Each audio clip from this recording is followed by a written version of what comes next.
As the political climate continues to heat up, so do people's tempers on social media. Studies show more people are getting their news right on their phones and computers through social media apps. Sydney Glenn spoke with a psychology professor who says instead of trusting credible sources, more people are finding things online that tailor to their beliefs. Everybody has beliefs, right? And everybody tends to think their beliefs are correct. You see it on social media all the time.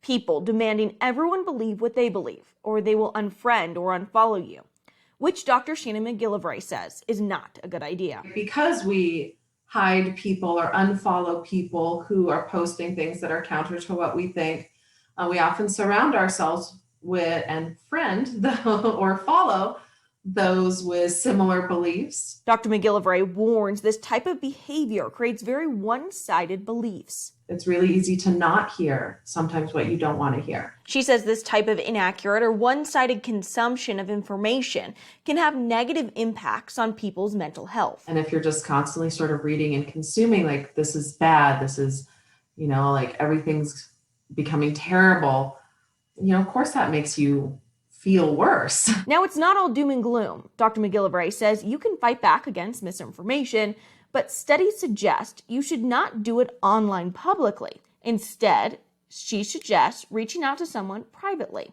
So to first acknowledge the incorrect information, but then quickly counter it with the correct information, citing credible sources. Then she says, start a dialogue, one without hostility. And sometimes asking people even the simple question, like, could there be any situation where maybe this isn't true?